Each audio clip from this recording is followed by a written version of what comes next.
బెండకాయ కర్రీ ఇలా చేస్తే చపాతీలో అయినా, రైస్‌లో అయినా, పులావ్‌లో అయినా చాలా టేస్టీగా ఉంటుంది.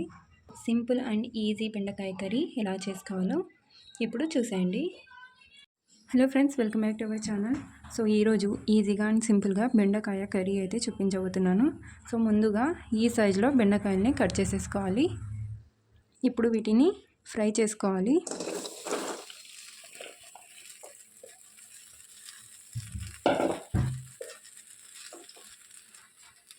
సో ఆయిల్ లేకుండా ముందుగా వీటిని కలర్ చేంజ్ అయ్యేంత వరకు బాగా ఫ్రై చేసుకోవాలి.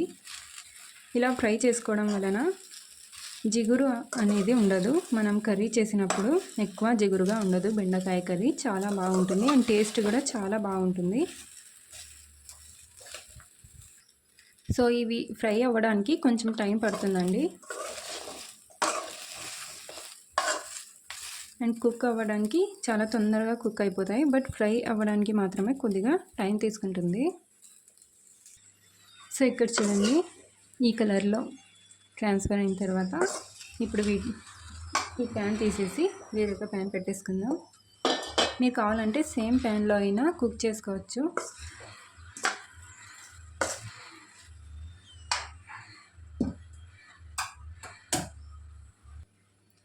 ఇప్పుడు ఇందులో ఆయిల్ వేసేసుకోవాలి.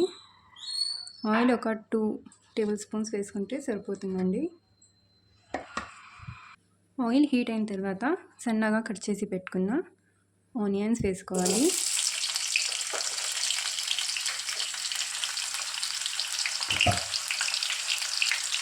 కలర్ చేంజ్ అయ్యేంత వరకు వీటిని బాగా ఫ్రై చేసుకోవాలి. ఇందులోనే ఒక 1/2 టీ స్పూన్ పసుపు కూడా వేసుకోవాలి. ఆనియన్స్ బ్రౌన్ కలర్లో వచ్చేంత వరకు బాగా ఫ్రై చేసేసుకోవాలి. ఆనియన్స్ ఫ్రై అయిన తర్వాత ఇందులో 1 టేబుల్ స్పూన్ వరకు అల్లం వెల్లుల్లి పేస్ట్ వేసేసుకొని పచ్చి వాసన పోయేంత వరకు బాగా ఫ్రై చేసుకోవాలి. అల్లం వెల్లుల్లి పేస్ట్ ఫ్రై అయిన తర్వాత సన్నగా కట్ చేసి పెట్టుకున్న ఒక 2 టమాటా పళ్ళను వేసేసుకోవాలి. టమాటాలు బాగా మెత్తగా వేగేంత వరకు ఫ్రై చేసుకోవాలి. ఈ కర్రీ చపాతీలో, రైస్లో, పులావ్లో చాలా టేస్టీగా ఉంటుంది. టమాటాలు ఇలా మెత్తగా వేగిపోయిన తర్వాత ఫ్రై చేసి పెట్టుకున్న బెండకాయలను వేసేసుకోవాలి. ఇప్పుడు ఇందులోనే కారం పొడి, మీరు ఎంత స్పైసీగా తింటారో దాని అకార్డింగ్ మీరు స్పైసెస్ యాడ్ చేసేసుకోవచ్చు. టేస్ట్కి సరిపడినంత ఉప్పు, అలాగే 1 టీ స్పూన్ ఫుల్గా ధనియాల పొడి,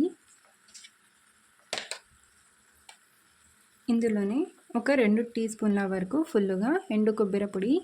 ఈ వీడియో నేను షార్ట్ వీడియోలో పెట్టాను, మీరు కావాలంటే నా ఛానల్లో వెళ్ళి చూసేయండి. ఇప్పుడు వీటిని బాగా మిక్స్ చేసుకోవాలి. ఎండు కొబ్బరి పొడి వేయడం వల్ల గ్రేవీ అనేది చాలా చిక్కగా ఉంటుంది, అలాగే టేస్ట్ కూడా చాలా బాగుంటుంది. సో ఈ స్టైల్లో ఒకసారి డెఫినెట్గా ట్రై చేసి నాకు కింద కామెంట్లో షేర్ చేయండి. ఇలా బాగా మిక్స్ చేసుకున్న తర్వాత ఇందులో కొద్దిగా వాటర్ వేసుకోవాలి.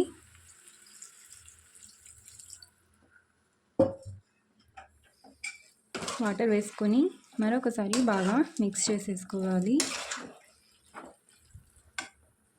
సో ఇలా వాటర్ వేసుకొని బాగా మిక్స్ చేసుకొని 10 to 15 మినిట్స్ మీడియం టు లో ఫ్లేమ్లో పెట్టేసుకుంటే ఈజీగా బెండకాయ కర్రీ అనేది చాలా చిక్కగా రెడీ అయిపోతుంది. ఇప్పుడు దీన్ని క్లోజ్ చేసి పెట్టేద్దాం. మధ్య మధ్యలో ప్లేట్ తీసి కొద్దిగా మిక్స్ చేస్తూ ఉండాలి.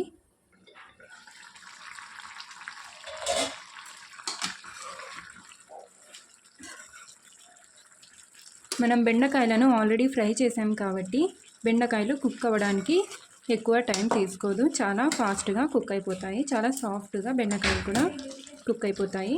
సో ఇలా మధ్య మధ్యలో ప్లేట్ తీసి మిక్స్ చేస్తూ ఉండాలి. ఆయిల్ రిలీజ్ అయ్యేంత వరకు ఒక 5 మినిట్స్ లో ఫ్లేమ్లో పెట్టేసుకుంటే మన ఈజీగా సింపుల్గా బెండకాయ కర్రీ రెడీ అయిపోతుంది.